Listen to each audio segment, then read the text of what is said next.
Hello दोस्तों, कैसे हो सभी।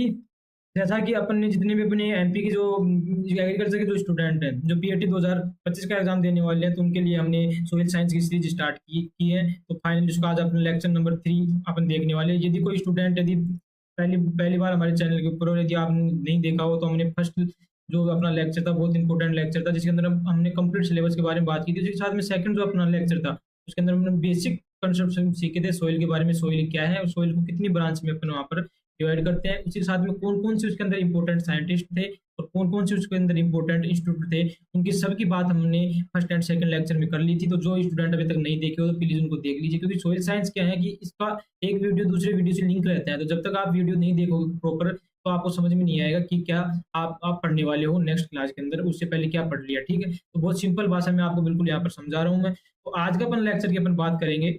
तो लेक्चर अपना जो होगा 3 नंबर का, वो होगा मिट्टी के घटक। अपनी जो सोइल है, मृदा है, इसके अपन घटक के बारे में पढ़ेंगे बनेंगे। मतलब अपनी जो मृदा होती है किस कौन कौन से घटक से मिलकर बनी होती है। उसी के साथ में बात करेंगे अपन भूपटल, मतलब जो अपना अर्थ क्रस्ट होता है, मतलब अपनी सोइल जिससे बनती है। आज अपन को आपको आज बेसिक चीजें कंसेप्ट वहां पर समझाऊंगा कि अपनी सोइल बनती कैसे है, अल्टीमेट सोइल कहाँ से बनती है, कौन सा इसका पूरा प्रोसेस होता है, उसकी कंप्लीटली अपनी बिल्कुल यहाँ पर डायग्राम से आपको मैं यहाँ पर समझाऊंगा बिल्कुल कैसे आपको बिल्कुल तरीके से यहाँ पर अपनी अर्थ में से कैसे सोइल का फॉर्मेशन होता है, उसकी कंप्लीट बात यहाँ पर आप करेंगे। ठीक है, तो वीडियो पसंद आता है तो लास्ट में आप लाइक करते हुए जरूर जाना और अपने ज्यादा से ज्यादा दोस्त वगैरह को शेयर कीजिए। यदि अभी तक हमारे चैनल के साथ नहीं जुड़े हो तो हमारे चैनल के साथ आप लोग जुड़ सकते हो।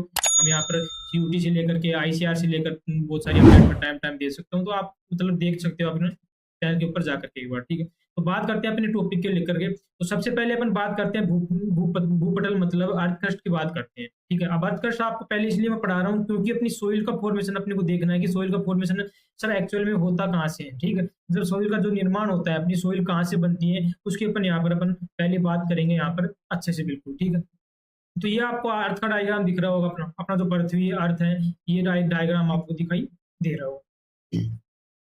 जो अर्थ होती है और अर्थ की जो अपनी ऊपर की सतह होती है, इस ऊपर की सतह को बोलते हैं अपन अर्थ क्रस्ट के नाम से यहाँ पर जानते हैं। ठीक है, तो ये अर्थ क्रस्ट होती है ना, इस अर्थ क्रस्ट पे ही अपने सोइल का फॉर्मेशन यहाँ पर होता है। तो आपको बेसिकली कोई पूछ लिया डायरेक्ट कि अपनी जो सोइल का फॉर्मेशन अपनी अर्थ के कौन से पार्ट से होता है, तो अर्थ क्रस्ट के पार्ट से होता है। वैसे अपनी जो अर्थ होती है उसके अंदर अलग अलग पार्ट होता है। पूरा क्रस्ट वाला पार्ट होगा, उसके अंदर होता है मेंटल पार्ट होता है। ठीक है, मेंटल के अंदर पार्ट होता है कोर पार्ट जिसे बोलते हैं। कोर के अंदर भी 2 पार्ट होते हैं, आउटर कोर मतलब बाहर का बाहरी कोर, उसी साथ में इनर कोर मतलब आंतरिक कोर यहाँ पर पाए जाते हैं। तो ये अपने 3 पार्ट होते हैं अर्थ के। तो अपने जो सोइल का फॉर्मेशन जो होते हैं वो अपनी जो क्रस्ट होती है ऊपर की, जो भूपटल होता है, उससे फॉर्मेशन होता है। और जिसकी लेंथ की बात करें तो इसकी जो लेंथ होती है, इसकी लंबाई जो होती है भारी परत की, वो होती है 5 से 35 किलोमीटर की।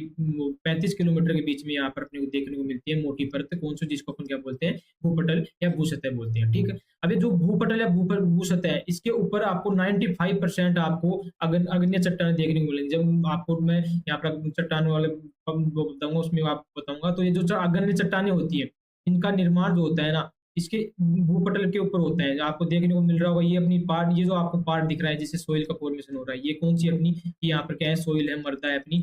और इस मृदा के ऊपर आपको ऐसा स्लोप टाइप का दिख रहा है जैसे इस टाइप का। तो ये जो स्लोप टाइप का आपको दिख रहा है, ये क्या है, यहाँ पर रॉक्स वगैरह होती हैं। और ये रॉक वगैरह जो होती है, इन रॉक से ही अपने सोइल का फॉर्मेशन होता है। जैसे धीरे धीरे टूटती है, जैसे इनका अपघटन होता है, इनका डिकम्पोजिशन होता है, तो धीरे धीरे टूटती है, तो उसके बाद अपने सोइल का फॉर्मेशन होती है। तो जो जितनी भी 95% जो चट्टानी यहाँ पर अपने को जिससे सोइल का फॉर्मेशन होता है, वो कौन सी होती है, यहाँ पर अग्नि चट्टाने। तो आपको बेसिकली यहाँ पर क्वेश्चन यदि पूछा जाए कि सर कौन सी मतलब मेन चट्टान कौन सी होती है जिससे सोइल का फॉर्मेशन होता है, तो वो होती है अपनी अग्नि चट्टान यहाँ पर होती है। ठीक है, और जो ये चट्टाने होती है, इनके अंदर मुख्य रूप से क्या मिलते हैं, अपने तत्वों से मिलकर बनी होती है, एलिमेंट से मिलकर हुई होती है। तो 107 तत्वों से यहाँ पर अपने को मिली हुई मिलती है। ठीक है, जिसके अंदर आपको जो 8 तत्वों में यहाँ पर पढ़ाऊंगा जो अपने इंपॉर्टेंट होंगे, जिसके द्वारा 98% भूपटल का निर्माण होता है। अपना जो 8 तत्व होते हैं, आपको मैं अब 3 चीजें यहाँ पर बता दिया कि अपना सोइल का जो फॉर्मेशन होता है सर, वो सोइल का फॉर्मेशन अर्थ क्रस्ट से हो रहा है। किससे हो रहा है, अर्थ क्रस्ट से मतलब भूपटल से हो रहा है, जिसकी जो लंबाई होती है, लेंथ होती है, मोटाई जो होती है, वो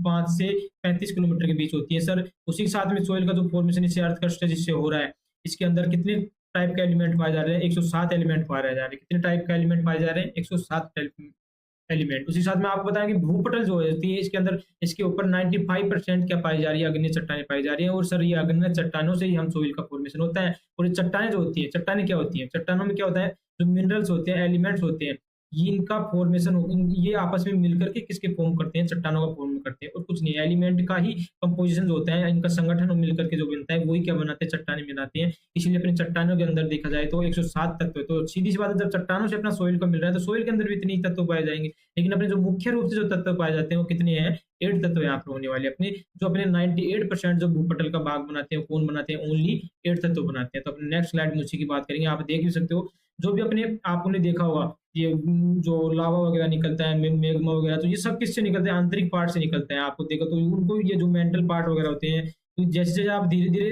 अपन अंदर की तरफ जाते हैं, गहराई में जाते हैं, तो आपको यहाँ पर जो अपना जो कोर वाला पार्ट होगा, इसके अंदर लिक्विड फॉर्म में भी आपको अंदर देखने को मिलता है, इसी साथ में सॉलिड फॉर्म में भी आपको देखने को मिलता है। और बाद में कभी नीचे अपने जो टेम्परेचर मतलब जो तापमान होता है, तापमान के अंदर थोड़ा यदि वेरिएशन होता है, थोड़ा बदलाव होता है, तो उससे तापमान में बदलाव की वजह से जो अपनी भूपटल होती है इसके अंदर यहाँ पर क्रैकिंग आ जाती है, फट जाती है, और फटने से जो अंदर का जो लिक्विड होता है हाई टेम्परेचर की वजह से ये क्या हो जाता है, बाहर निकल जाता है। ठीक है, तो ये आपको डिटेल में बाद में पढ़ने को मिलेगा जब आप यूजी के अंदर ये चीजें पढ़ोगे। तो आपकी बस याद रखने की आपको चीजें यहाँ पर यही है, सिर्फ जो अपने सोइल का फॉर्मेशन होता है सर, वो भूपटल से होता है और अर्थ क्रस्ट होता है। उसकी मोटाई जो होती है सर, आपने बता दिया 5 से 35 किलोमीटर होती है। कितनी होती है, 5 से 35 किलोमीटर होती है। जो साथ में इसके ऊपर अग्नि चट्टानें से मिलकर बनी होती है, जिसका जो कितनी होती है 95% होती है, 95% यहाँ पर अपने को अग्नि चट्टानें देखने को मिलती है। और जो चट्टानें होती है कितने कितने तत्वों से मिलकर बनी होती है, 107 तत्वों से मिलकर बनी होती है। और 107 तत्वों में मुख्य रूप से मतलब इसका 98% जो भाग होता है वो कौन बनाते हैं, सिर्फ 8 तत्व बनाते हैं।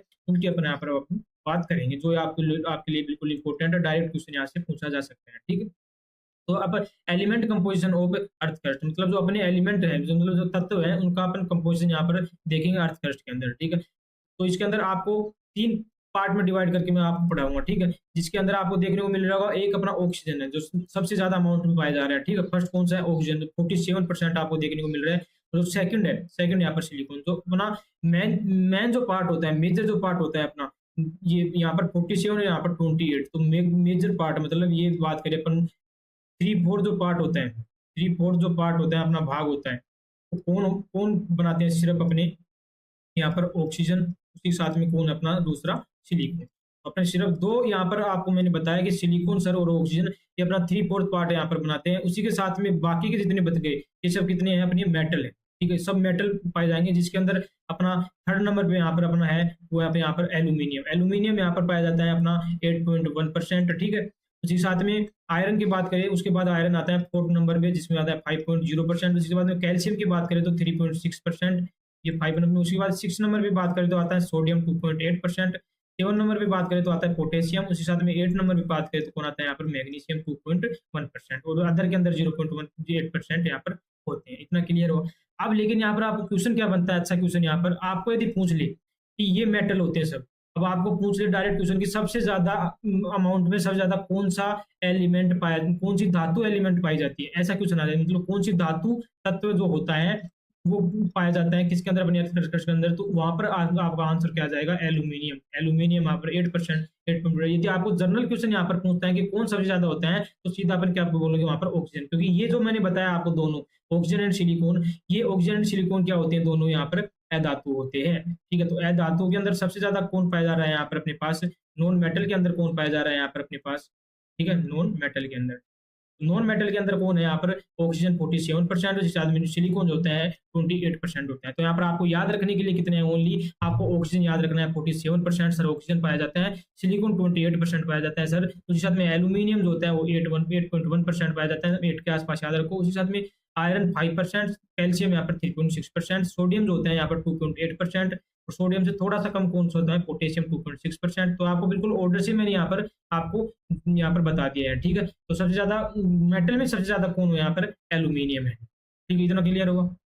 अब देखते हैं अपन सोइल का पूरा, अपन यूनिवर्स की बात करते हैं, कहाँ से कहाँ पर सोइल का फॉर्मेशन होता है। तो सबसे आपने देखा होगा अपना यूनिवर्स होता है, ब्रह्मांड होता है, उसके अंदर बहुत सारी गैलेक्सी वगैरह होती है। ठीक है, ये गैलेक्सी के अंदर अपनी जो होती है, अपनी जो गैलेक्सी है वो कौन सी है, मिल्की वे नाम जो गैलेक्सी है। ठीक है, उसके अंदर भी बहुत सारे सोलर सिस्टम होते हैं, जिसके अंदर अपना सोलर सिस्टम कौन है, सन, यहाँ पर अपना सोलर सिस्टम आता है। ठीक है, और सन सोलर सिस्टम आता है, उसके अंदर ये अपने आती है, कौन आती है, अर्थ आती है। ठीक है, ये अपनी अब बात आ गई अर्थ। तो अर्थ से पहले ये आपको याद नहीं रखना, अब यहाँ से अपन चलेंगे अर्थ से।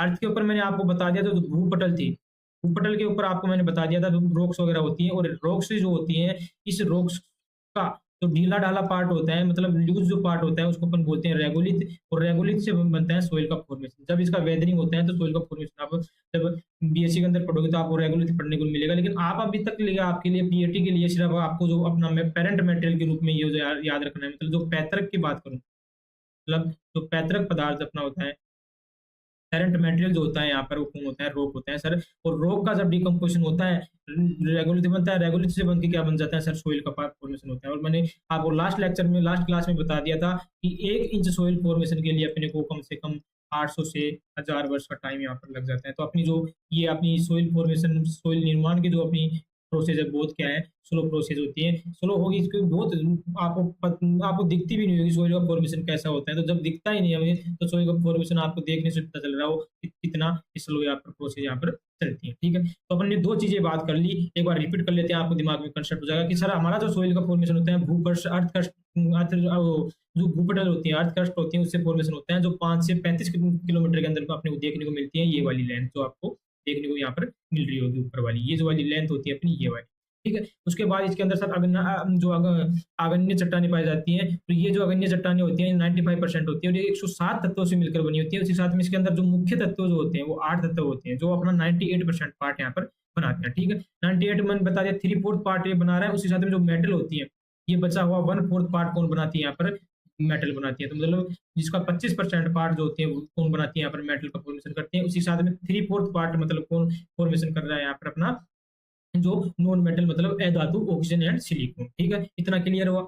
इसके अंदर मैंने परसेंटेज बताया था 47% सर ऑक्सीजन पाया जाता है, बिल्कुल। कितना परसेंट पाया जाता है, 47%। सिलिकॉन कितना परसेंट पाया जा रहा था, 28%। और एल्यूमिनियम जो पाया जा रहा था 81%। उसी साथ में आयरन पाया जा रहा था 5.01%। उसी साथ में इससे थोड़ा सा कम क्या पाया जाता है, कैल्शियम 3.6%। ठीक है, और कैल्शियम यदि आप इसका 10 डिजिट कम कर दोगे, मतलब 3.6 से 2.6 कर दोगे तो क्या आ जाएगा, पोटेशियम आ जाएगा। ठीक है, तो आप ऐसे इसको लिंक करके याद रख सकते हो। ठीक है, अब नेक्स्ट अपन चलते हैं अपने, तो कुछ अपने ऑक्साइड भी पाए जाते हैं अपनी जो पृथ्वी होती है। और वो ऑक्साइड कौन से पाए जाएंगे, जो एलिमेंट है। फाइनली क्या होता है, जो अपने एलिमेंट होते हैं, तत्व जो होते हैं, ये क्या किसका फॉर्मेशन करते हैं, आगे चल के ऑक्साइड का फॉर्मेशन यहाँ पर करते हैं। तो जो मैंने आपको मेजरली क्या क्या बताया था वहां पर, अपने आपने ऑक्सीजन मैंने बताया था आपको, सिलिकॉन मैंने आपको बताया था, सिलिकॉन के साथ में आपको मैंने वहां पर क्या बताया था, एल्यूमिनियम बताया था, उसके साथ में फेरस और उसके साथ में कैल्शियम। जो 5 इंपॉर्टेंट जो सबसे मेजर एलिमेंट है, जो इसका कितना पार्ट बना रहे हैं, कम से कम अपना 80 से 90% पार्ट तो सिर्फ 5 ही बना रहे हैं। कौन कौन, oxygen, silicon, aluminium, ferrous and calcium.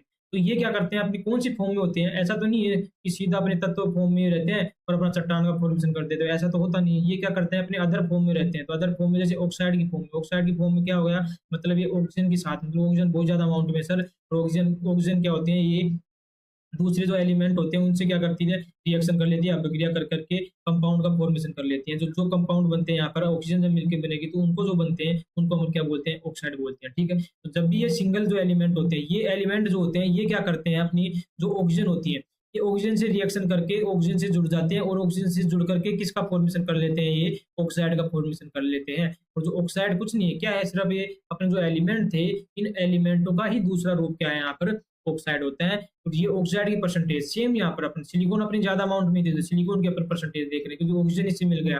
तो ऑक्सीजन मिल गया तो एक क्या बन गया, SiO2। एक बनता कैसे है वो भी मैं आपको समझा देता हूँ। तो सिलिकॉन होता है, ठीक है, ये जो सिलिकॉन होता है इसके ऊपर +4 होता है, आपने पढ़ा भी होगा या नहीं पढ़ा हो तो आप समझ लीजिए कि जो सिलिकॉन होती है इसके ऊपर जो वैलेंसी होती है +4 होती है। मतलब ये 4 इलेक्ट्रॉन आप अपनी जो बाह्य कक्षा होती है उससे बाह्य कक्षा से निकालते हैं तो अपने इसके ऊपर क्या दर्शाते हैं, 4+ दर्शाते हैं। इसी साथ में जो ऑक्सीजन होता है, ऑक्सीजन के ऊपर जो होता है O2- होता है। ठीक है, तो ये जो 4 को बैलेंस करने के लिए, मतलब हर कंपाउंड की कंपाउंड होता है, अपन लोग हैं, अपन लोगों को अपनी अपनी स्टेबिलिटी यदि अच्छी दिखानी है तो अपन क्या करेंगे, अपनी जो सोसाइटी है उसके अंदर अपने अपनी अच्छी इमेज रखेंगे, अच्छा अपना। तो अपनी अपनी स्टेबिलिटी अपने किसके ऊपर डिपेंड कर रही है, अपनी अपनी अच्छी इमेज के ऊपर डिपेंड कर रही है। वैसे ही ये जो एलिमेंट होते हैं इनकी जो अच्छी इमेज होती है, ये इनके मतलब इनकी स्टेबिलिटी जो होती है, ये स्टेबिलिटी जब स्टेबल रहते हैं, जब ये क्या करते हैं, इनकी वैलेंसी यहाँ पर बैलेंस रखते हैं। बैलेंसी का मतलब हो गया यहाँ पर इसकी जो संयोजकता जो होती है, इसको आपस में बैलेंस रखेंगे। मतलब जो कंपाउंड जब फॉर्म में बन जाएंगे,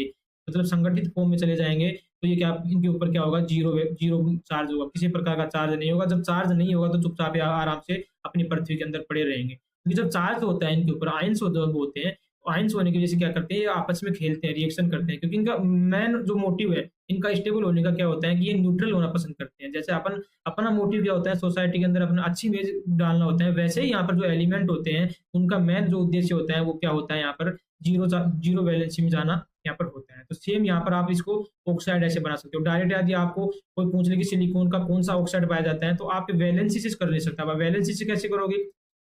इसके बाद 2 ऑक्सीजन इसके ++2 है, तो ये क्या करता है यहाँ इससे साथ बैलेंस करके यहाँ से 2 माइनस होता है, तो 2 ऑक्सीजन मिलकर कितने बना रहे हैं यहाँ पर 4 माइनस बनाते हैं, ठीक है। और ये 4 माइनस 4 प्लस को क्या कर देता है न्यूट्रल कर लेता है, इसलिए बन जाता है SiO2। इसलिए सिलिकॉन इस अवस्था में अपनी स्टेबिलिटी वो बनाए रखता है।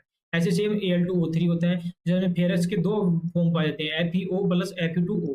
तो ये अपने को पाया जाता है यहाँ पर पॉइंट है, पॉइंट याद रखना, ये है ये 6.80% जो है यहाँ पर कौन है अपने पास आयरन ऑक्साइड है। तो 15.20% कौन है यहाँ पर एल्यूमिनियम ऑक्साइड है, और जो 59% जो यहाँ पर अपन सिलिकॉन ऑक्साइड है, उसके बाद 5.10 मतलब कैल्शियम यहाँ पर अपने पास इतनी परसेंट है। थोड़ा सा परसेंटेज बढ़ गया, मतलब अपने पास जो एलिमेंट था सिलिकॉन था वो कम हो गया।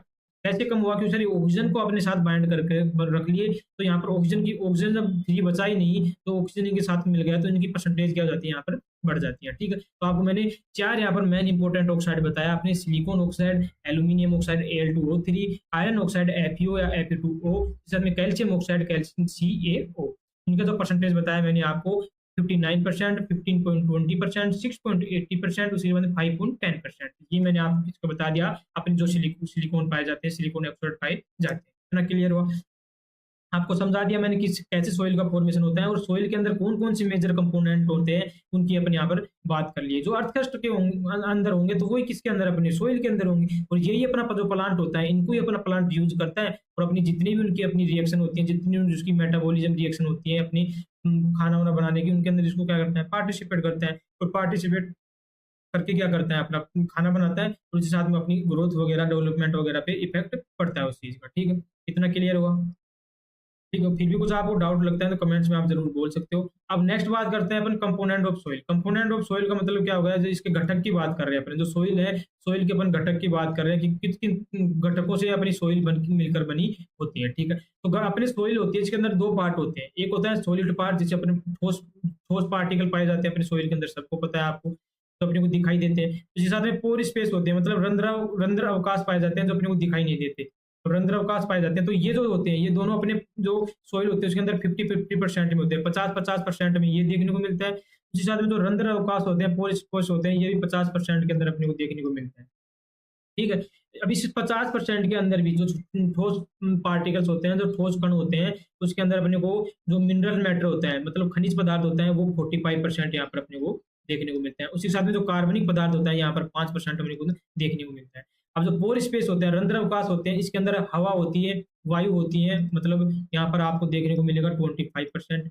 आपको डायरेक्ट परसेंटेज याद रखनी है कि कौन कौन सी परसेंटेज कितनी पाई जाती है। उसी साथ में जो वाटर है, जल है, वो भी यहाँ पर 25% यहाँ पर पाया जाता है, ठीक है। तो आपको क्लियर हुआ कि जो अपनी सोइल में घटक होंगे, तो इतना तो कंफर्म होगा कि सर जब घटक है तो कोई भी चीज को अपन बात करते हैं तो अपन 100% में से लेते हैं। अब 100% में से हम डिवाइड करेंगे कौन सा परसेंटेज कितना है, तो जिसमें हमने बात कर लिया कि सर सॉलिड पार्टिकल मतलब सॉलिड जो ठोस कण होते हैं जो हमें हमारे दिखाई देते हैं वो सर 50% होते हैं। उसी के साथ में 50% होते हैं रंध्र अवकाश जो हमें दिखाई नहीं देते हैं, तो नहीं दिखाई देते हैं, तो उनका जो डिवाइड किया इनको मैंने 100 में से आधा आधा किया। वैसे ही जो रंध्र अवकाश थे ये भी आधा आधा हो गए, कितने हो गए यहाँ पर 25-25%, ऐसे बिल्कुल आप याद रख सकते हो। उसके साथ में सर खनिज आपने बताया कि अपने जो भूपटल होते हैं उसमें बहुत ज्यादा अमाउंट में खनिज पाया जाता है, तो हम सब क्या करेंगे, तो 45 जो 50% है इसमें से हम 45% क्या रखेंगे, खनिज रखेंगे। उसी साथ में 5% क्या रखने के कार्बनिक पदार्थ, ऑर्गेनिक मैटर। मतलब कार्बनिक पदार्थ क्या है कि अपने जो प्लांट वगैरह होते हैं, अपने जो पादप होते हैं, जो अपने जीव जंतु होते हैं, या जब मरते हैं इनकी पत्तियां होती हैं, अपनी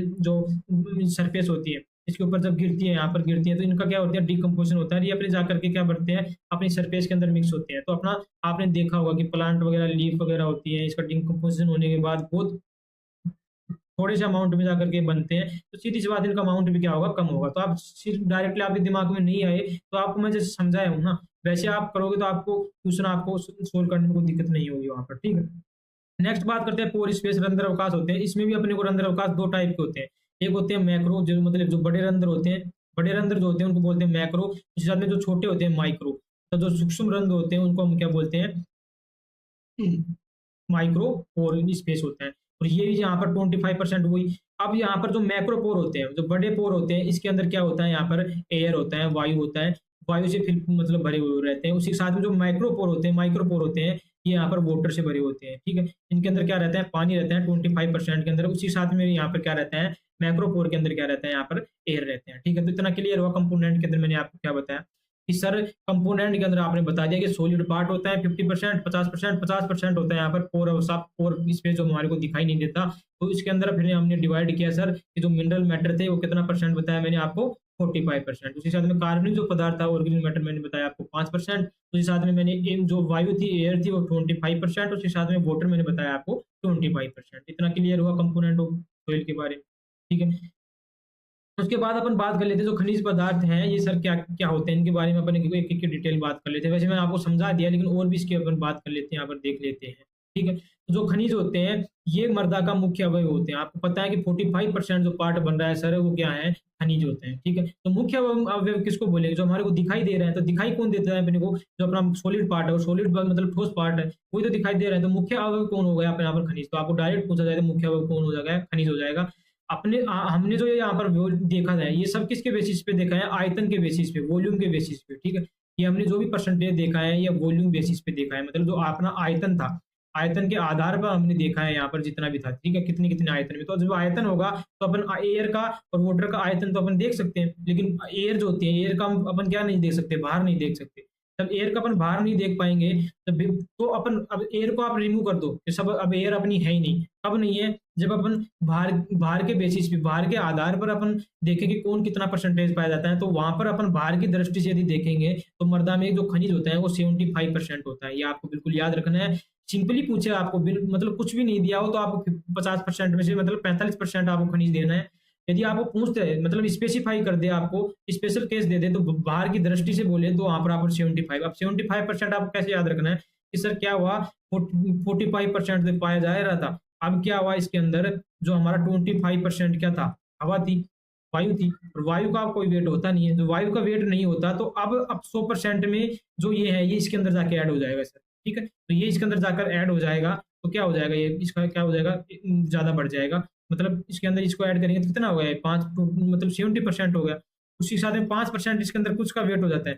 जो अपना पानी है, पानी जरूरी तो नहीं है कि पूरा वेट होगा, कुछ वेपर फॉर्म में भी होता है पानी, तो वो जो वेपर होता है, वेपर का कुछ वेट होता नहीं है, तो उसका भी 4 से 5% इसके अंदर ऐड हो जाता है। तो इसलिए जब सबसे ज्यादा जो मुख्य अवयव अपन देखते हैं अपने बाहर की दृष्टि से, तो वो कौन होता है, अपना खनिज होते हैं। और ये जो खनिज होता है, ये आगे जाकर के अपने 3 प्रकार के मृदा कण के अंदर अलग अलग, ये अपने को सोइल सेपरेट्स के अंदर मृदा कण के अंदर डिवाइड होते हैं। मतलब जो बहुत छोटे छोटे पार्टिकल होते हैं, जिसके अंदर जो सबसे मोटा होता है उसको बोलते हैं अपन सैंड। उसके बाद होता है मटियार, मतलब सिल्ट। उसी के साथ में मर्ती का मतलब कले। तो 3 प्रकार के अपने खनिज पदार्थ के अंदर भी 3 प्रकार के मृदा कण पाए जाते हैं, जिसका साइज थोड़ा ज्यादा बड़ा होता है। आपको मैं जब फिजिकल प्रॉपर्टी, भौतिक गुण पढ़ाऊंगा अपनी सोइल के, तो उस टाइम इसको बताऊंगा आपको कि कौन कौन से हैं और कौन कौन सी इसकी मतलब कितना क्या साइज यहाँ पर होता है। तो साइज का बात अपन वहां पर इसका कर लेंगे। तो अभी तक आप ये दिमाग में रखो कि सर जो बाहर की दृष्टि से हम देखें तो 45% हमारे पास खनिज पदार्थ हैं, और इसके अंदर जो है 3 प्रकार के हमारे क्या पाए जाते हैं, वो पाए जाते हैं मृदा कण।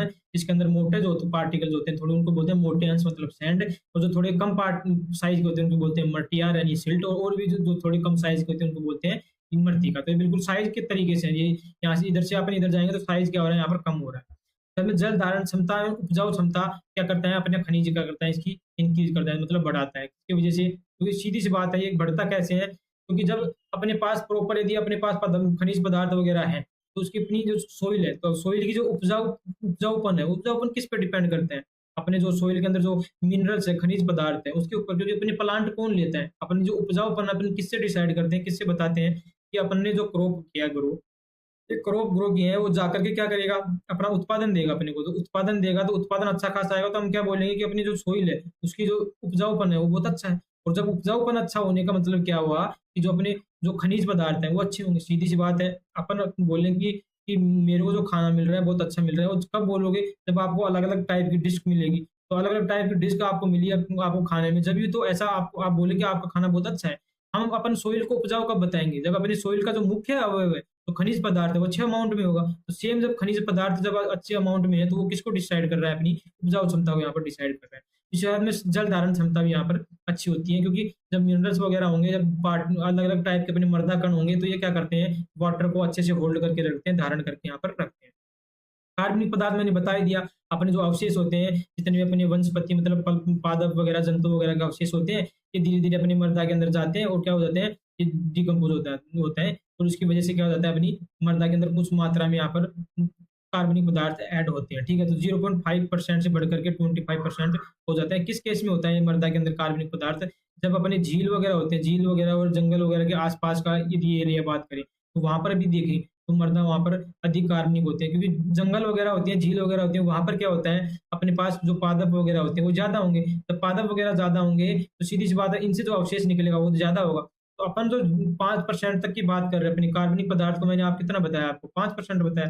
तो 5% का जो अपन बात कर रहे हैं, वो किसके लिए बात कर रहे हैं? जब अपन नॉर्मल अपनी जो एग्रीकल्चर के लिए, अपनी जो कृषि के लिए अपन जो भूमि की बात कर रहे हैं वो। लेकिन ये बढ़ कर के 20% भी हो सकता है। वो किस केस में हो सकता है? जब जंगल-वंगल की बात करेंगे, क्योंकि जंगल वगैरह होते हैं, तो जंगल में क्या होगा, पर वहाँ पर अपन कल्टीवेशन तो करेंगे नहीं, पादप वगैरह तो करेंगे नहीं, किसी प्रकार का अपन वहाँ पर नहीं करेंगे, तो यहाँ पर क्या होगा, अपने जितने भी पादप वगैरह थे, उनकी यहाँ पर क्या होंगे, यहाँ पर लीफ वगैरह होंगे, तो लीफ वगैरह क्या होंगे, डिकम्पोज़िशन होंगे, तो यहाँ पर सीधी-सी बात है, ऑर्गेनिक मैटर क्या हो जाएगा, ज़्यादा हो जाएगा। लेकिन जनरल केस में अपन बात करेंगे, सामान्यतः अपन बात करेंगे, तो 5% ही यहाँ पर होता है। उसके बाद बात करते हैं कि रंध्रावकाश, उपजाऊपन, जल धारण क्षमता, धन आयन विनिमय क्षमता, ये सब क्या करते हैं, यहाँ पर बढ़ा देता है। कौन बढ़ा देता है? अपना ऑर्गेनिक मैटर, ठीक है? ये अपनी प्रॉपर्टी होती है ऑर्गेनिक मैटर की, ठीक है? जो अपना कार्बनिक जो पदार्थ होता है, ऑर्गेनिक मैटर होता है, इसके अंदर क्या होता है, छोटे-छोटे पार्टिकल तो होते हैं, और जो छोटे पार्टिकल होते हैं, ये ऐसे मतलब आपस में जुड़ करके एक ऐसे पुंज का फॉर्मेशन कर लेते हैं, ऐसे बड़े-बड़े जब पुंज का फॉर्मेशन करेंगे, तो सीधी-सी बात है, इसके अंदर पोर स्पेस होता है ना, वो ज़्यादा हो जाता है। जब पोर स्पेस ज़्यादा होगा, रंध्र अवकाश ज़्यादा होंगे, तो रंध्र अवकाश ज़्यादा होंगे, तो सीधी-सी बात है, जब रंध्र अवकाश ज़्यादा है, तो क्या होगा, जल धारण क्षमता भी क्या हो जाएगी, ज़्यादा हो जाएगी। जब जल धारण क्षमता ज़्यादा हो जाएगी, तो इसकी अपनी जो धन आयन विनिमय क्षमता होती है, ये भी ह्यूमस की बहुत ज़्यादा ज़्यादा होती है। तो ये सब क्या हो जाती है, बढ़ जाती है। किसकी वजह से? अपना कार्बनिक पदार्थ बढ़ने से, ठीक है? तो आपको डायरेक्ट याद रखना है यहाँ पर। उसके बाद नेक्स्ट बात करते हैं, तो मृदा जल की बात ही कर लिया कि 25% जो का लगभग भाग कौन-सा होता है मृदा के अंदर, रंध्र अवकाश के अंदर बड़े जो होते हैं, जो माइक्रोपोर मैंने बताया, मतलब आपको सूक्ष्म जो रंध्र बताया, सूक्ष्म रंध्र के अंदर कौन पाया जाता है? यहाँ पर अपना जल पाया जाता है, जो सूक्ष्म आपको रंध्र अवकाश बताया, ठीक है?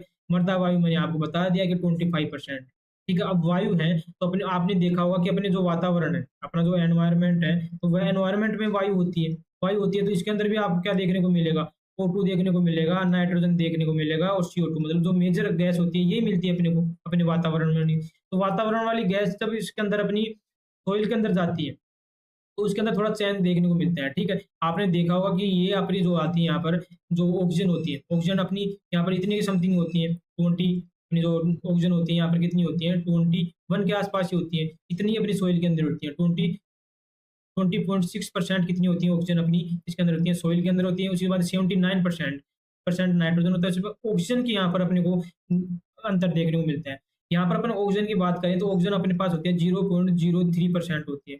तो इसका 10 टाइम्स जो होता है, मतलब 10 गुना यहाँ पर अपनी ऑक्सीजन होती है सॉइल के अंदर। तो आपके लिए इंपॉर्टेंट क्वेश्चन यही है कि सर कम से कम 8 से 10 गुना जो है कार्बन डाइऑक्साइड जो होती है, CO2 होती है, वो अपने सॉइल के अंदर पाई जाती है, ठीक है? तो ये आपको 8 से 10 गुना इसके याद रखना कि जो CO2 होती है, उसकी परसेंटेज हमें थोड़ा अंतर देखने को मिलती है। बाकी जितनी भी जो अपनी जो वायु के जो कंपोनेंट्स हैं, जो संगठन है, O2 है, N2 है, वो सेम यहाँ पर अपने पाए जाते हैं, ठीक है? तो आज के लेक्चर में हमने इतनी अपनी कंप्लीट बात की, ठीक है? और यदि वीडियो पसंद आए तो लाइक कीजिए, अपने दोस्तों वगैरह ज़्यादा से ज़्यादा शेयर कीजिए, और भी हमारे अदर प्लेटफ़ॉर्म पे आप हमारे साथ जुड़ सकते हो, ठीक है? अब तो आज का आप जो लेक्चर था उसका समराइज़ कर लेते हैं अब एक बार आप 2 मिनट में, तो आपको कुछ चीज़ें रिकॉल हो जाएगी, क्या पढ़ा हमने, ठीक है? तो सबसे हम पहले हमने पढ़ा कि अर्थ क्रस्ट क्या होता है। अर्थ क्रस्ट सर अपना जो पृथ्वी है उसका ऊपर का पार्ट होता है, 5 से 35 किलोमीटर का पार्ट होता है। उसके अंदर आपने बताया कि 95% अग्न्य चट्टानें होती हैं, और ये अग्न्य चट्टानें ही तत्वों से मिलकर बनी होती हैं, जिसके अंदर 8 आपने तत्व मुख्य यहाँ पर बताया। 8 तत्वों में आपको मुख्य बताया, आपको एल्यूमीनियम बताया, आयरन बताया, कैल्शियम बताया, सोडियम बताया, पोटेशियम, मैग्नीशियम, उसके अलावा अदर। उसके साथ में 2 जो मेजर पाए जा रहे थे, ज़्यादा अमाउंट में पाए जा रहे थे, वो कौन थे? ऑक्सीजन थे और सिलिकॉन थे। उसकी बात कर लिया, तो उसी साथ में मैंने आपको यहाँ पर बता दिया था कि कैसे पूरी अपनी साइकिल होती है यहाँ पर, ठीक है? तो आप बिल्कुल याद करो साथ-साथ में। उसके साथ में मैंने आपको ऑक्साइड बताया, तो कौन-कौन से ऑक्साइड बताया मैंने आपको? सिलिकॉन का ऑक्साइड बताया सर आपने, एल्यूमीनियम का ऑक्साइड बताया सर आपने, साथ में आयरन का और कैल्शियम का ऑक्साइड बताया। उसके साथ में परसेंटेज बता दिया सर आपने, 59% सिलिकॉन ऑक्साइड पाया जाता है, और 15% यहाँ पर अपने एल्यूमिनियम ऑक्साइड पाया जा रहा था। उसी साथ में 6.8 मतलब 7 के आसपास हमारा आयरन ऑक्साइड पाया जा रहा था। बच गया 5% हमारा, तो क्या है यहाँ पर कैल्शियम ऑक्साइड पाया जा रहा था। ठीक है, उसके बाद हमने नेक्स्ट बात की सर घटक क्या कहते हैं, सोइल मतलब अपनी सोइल है वो किससे मिलकर बनी होती है। तो हमने सर पहले आयतन के बेस पे, आयतन के आधार पे हमने इसको डिवाइड किया था सर, कि जिसमें जो ठोस पार्ट था सर वो 50% पा रहा था और 50% ही हमारे रंध्र अवकाश थे। रंध्र अवकाश में हमने वायु का 25% बांट दिया, उसी साथ में वाटर का हमने 25% बांट दिया सर। उसके बाद सोलिड जो पार्टिकल थे उसके अंदर कितना बताया मैंने आपको, 50%। सोलिड में दो कंपोनेंट बताया आपको मैंने, कौन कौन से बताया, एक बताया आपको मिनरल मैटर और दूसरा बताया मैंने आपको ऑर्गेनिक मैटर, मतलब कार्बनिक पदार्थ। तो कार्बनिक पदार्थ आपको कितना परसेंट बताया मैंने, 5%। उसके साथ में खनिज पदार्थ आपको बताया मैंने 45%। और उसके बाद बताया आपको जो पोर स्पेस था रंध्र अवकाश, उसके अंदर भी दो प्रकार के रंध्र अवकाश थे। एक था मैक्रो जो अपनी एयर होल्ड करके रखता है, उसके साथ में माइक्रो मतलब जो सूक्ष्म रंध्र अवकाश थे वो क्या करते हैं, अपने पानी यहाँ पर होल्ड करके रखते हैं। उसके बाद हमने नेक्स्ट बात कर ली थी, इनकी थोड़ी थोड़ी डिटेल में बात कर ली थी, जिसके अंदर आपको इंपॉर्टेंट एक लाइन बताया था कि आप यदि बाहर की दृष्टि से देखोगे तो आपका मेन जो मुख्य अवयव कौन होता है, खनिज पदार्थ होता है। उसके बाद आपको कार्बनिक पदार्थ बताया। कार्बनिक पदार्थ के अंदर मैंने बता दिया था कि ये क्या करते हैं, अपने सोइल के रंध्र अवकाश को, उपजाऊपन को, जल धारण क्षमता को और धन आयन विनिमय क्षमता थी, इसको क्या करते हैं, बढ़ा देते हैं। अब धन आयन विनिमय क्षमता क्या होती है, इसको थोड़ा डिटेल में आपको बता देता हूँ। अपना जो सोइल पार्टिकल होते हैं, अपना जो सोइल के कण होते हैं छोटे छोटे, इनके ऊपर क्या होता है, चार्ज पाया जाता है। ठीक है, चार्ज पाया जाता है और ये चार्ज होता है, और बाहर अपना जो एलिमेंट होते हैं, जो अपने तत्व होते हैं, वो भी क्या यहाँ पर क्या होते हैं, आयन की फॉर्म में होते हैं। मतलब आयन की जब फॉर्म में होंगे, आयन के रूप में होंगे यहाँ पर, तो ये क्या करते हैं, आपस में मतलब चेंज करते हैं, एक दूसरे को आपस में चेंज करते हैं। तो चेंज करने की जो क्षमता होती है उसी को क्या बोलते हैं अपन, धन आयन विनिमय क्षमता। मतलब जो पॉजिटिव चार्ज होता है, धन आयन का मतलब क्या होगा, पॉजिटिव जो चार्ज है उसका विनिमय होना, मतलब उनका एक्सचेंज होना, एक दूसरे को आपस में मतलब देना, तो उसको क्या बोलते हैं, विनिमय। और जो उसकी जो क्षमता होगी उसको क्या बोलते हैं, धन आयन विनिमय क्षमता। तो ये धन आयन विनिमय क्षमता है। जल धारण क्षमता मतलब जल को कितना अपनी जो धारण करके रख रही है, कितना अपना स्टोर करके रख रही है, वो जल धारण क्षमता। उपजाऊपन को मैं बता ही दिया। उपजाऊपन का मतलब जितने ज्यादा अपने खनिज पदार्थ होंगे, वो न्यूट्रिएंट्स होंगे, तो उसकी उपजाऊपन उतना ज्यादा होगा। और स्पेस आपको मैंने बता ही दिया, ये अपना क्लियर हो गया। उसके बाद आपको मर्दा जल बता दिया, मर्दा जल के बाद मर्दा वायु बता दिया, जिसके अंदर आप मैं जो चीज थी वो याद रखनी थी आपको, CO2 यहाँ पर याद रखनी थी कि CO2 अपने वातावरण से यहाँ पर 8 से 10 टाइम यहाँ पर पाई जाती है। ठीक है, इतना आपको क्लियर हुआ। तो अपन अपना नेक्स्ट लेक्चर में अपन बात करेंगे, अपना जो नेक्स्ट लेक्चर होगा उसके अंदर। उसके बाद आप मुझे अपने ज़्यादा दोस्त वगैरह को शेयर कीजिए, और भी आपको कुछ डाउट वगैरह रहते हैं तो आप जरूर मेरे कमेंट्स में यहाँ पर बोल सकते हो। मिलते हैं अपन नेक्स्ट लेक्चर में, जब तक जुड़े रहिए हमारे साथ। धन्यवाद।